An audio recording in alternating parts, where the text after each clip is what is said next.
कैसे हो दोस्तों? उम्मीद करता हूं आप सब बढ़िया ही होंगे। आज हम जो टॉपिक डिस्कस करने वाले हैं वो आपके लिए बहुत ही इम्पोर्टेंट और वैल्यूएबल रहेगा।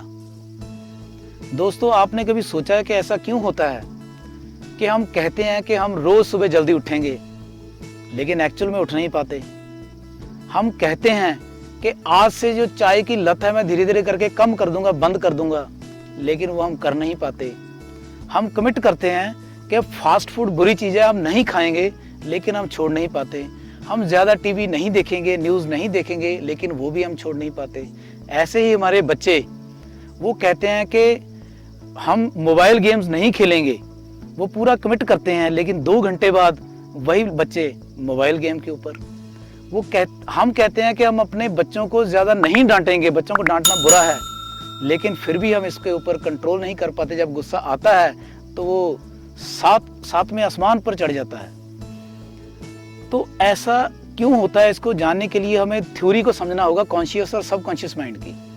जो भी हम ये कहते हैं ना, मैं ये करूँगा, मैं वो करूँगा, मैं सुबह जल्दी उठूँगा, मैं ये नहीं खाऊँगा, मैं अच्छे बिहेवियर करूँगा, ये सब जो है ये बातें हमारा करता है कॉन्शियस माइंड, जिसका हमारी लाइफ पर ओनली 5% इन्फ्लुएंस रहता है, ओनली 5% इन्फ्लुएंस।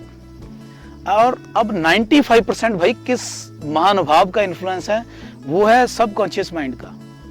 और सबकॉन्शियस माइंड में जो प्रोग्राम्स होते हैं, जैसे हम कंप्यूटर को प्रोग्राम करते हैं, वो 7 साल की उम्र तक बच्चा अपने इर्द गिर्द देखकर, जैसे हमने भी 7 साल की उम्र तक, ओनली 7 ईयर जब हम ओल्ड थे, तब हमने ऑलमोस्ट 90% से ऊपर जो है वो प्रोग्राम्स डाउनलोड कर लिए थे अपने बिहेवियर के। इसी वजह से हम कॉन्शियसली जितना मर्जी अपने आप को कमिट कर लें, लेकिन सबकॉन्शियसली हमारा जो सबकॉन्शियस माइंड होता है वो होता है हैबिट माइंड, वो होता है आदतों वाला माइंड।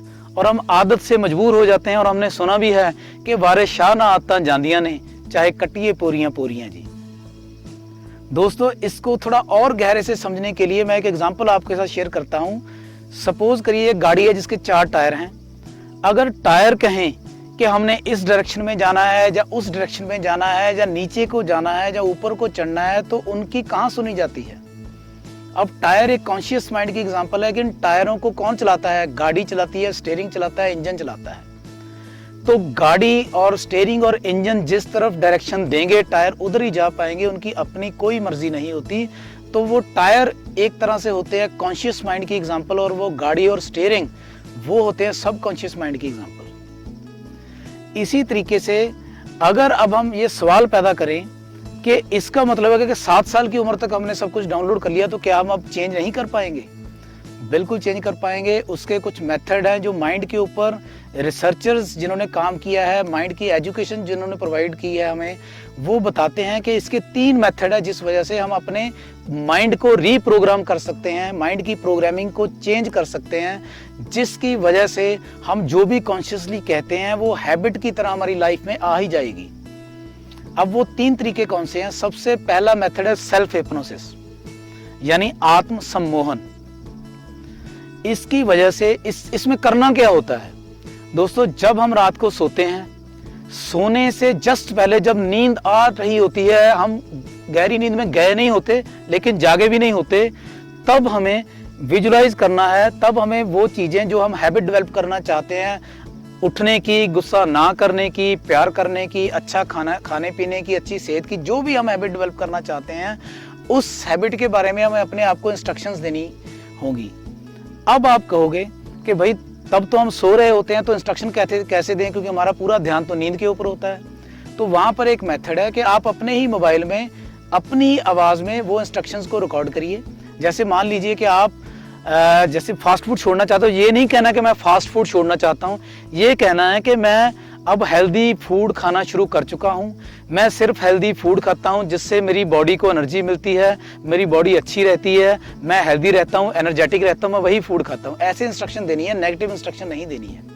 तो वो इंस्ट्रक्शंस आप रिकॉर्ड कर सकते हो। रिकॉर्ड करके हेडफोन आप लगाइए, और अगर आप इसको थोड़ा सा और इसका प्रभाव माइंड के ऊपर बढ़ाना चाहते हो, तो इस इंस्ट्रक्शन के पीछे आप कोई भी रिलैक्सेशन म्यूजिक भी डाल सकते हो। तो ये तो हो गया दोस्तों पहला मेथड। अब सेकंड मेथड क्या है, ये बहुत इंपॉर्टेंट है। पहला हमने डिस्कस किया सेल्फ हिप्नोसिस, अब सेकंड मेथड है दोस्तों रिपीटेशन ऑफ थिंग्स। अब ये जो चीज़ हमने रात को सोने के वक्त जो भी हम किया, दिन में भी हमें जब भी टाइम मिले हम इसको रिपीट करें। जैसे हमने टेबल्स याद किए, बहुत सी आदतें रिपीट कर करके हमारे जहन में उतर गई, तो ऐसे अगर हम रिपीटिशन मोड के ऊपर जाएंगे, बार बार एक ही चीज़ को सोचेंगे, अगर आप कहोगे कि मैं खुश हूँ, मैं खुश हूँ, मैं खुश हूँ, और एक दिन ऐसा आएगा कि जब आप सुबह उठोगे और आप महसूस करोगे कि वाकई आपका दिन खुशी में गुजरने वाला है, आप वाकई में खुश हो चुके हो। और तीसरा मेथड है एनर्जी साइकोलॉजी। ये बहुत ही डीप मेथड है और मैं यहाँ पर आपको यही कहना चाहूँगा कि इसके लिए मुझे और 5-7 मिनट चाहिए और वीडियो बहुत लंबी हो जाएगी, इसलिए मैं इस मेथड को यहाँ नहीं कवर करूँगा। अगर आपको ये 2 मेथड पसंद आए हैं और अगर आप मानते हो कि माइंड के रिसर्चर्स की इन बातों को मानते हो और आप भी अपनी हैबिट्स को चेंज करना चाहते हो, अपने सबकॉन्शियस माइंड को प्रोग्राम करना चाहते हो, तो मुझे कमेंट जरूर करिएगा। मैं एनर्जी साइकोलॉजी वाले मेथड के ऊपर भी एक डिटेल्ड वीडियो बनाऊंगा। तो आज तक के लिए इतना ही। उम्मीद करता हूँ कि आप इन 2 मेथड्स को फॉलो करके ही जो भी आप लाइफ में करना चाहते हो उसको काफ़ी हद तक आप अचीव कर लोगे। सो आपकी ज़िंदगी शुभ रहे। इसी शुभ इच्छा के साथ मैं डॉक्टर अमनदीप सिंह आज के लिए आपसे इजाज़त चाहता हूँ। नई वीडियो नए कंसेप्ट के साथ एक बार फिर मिलेंगे। जय प्रकृति, जय भारत।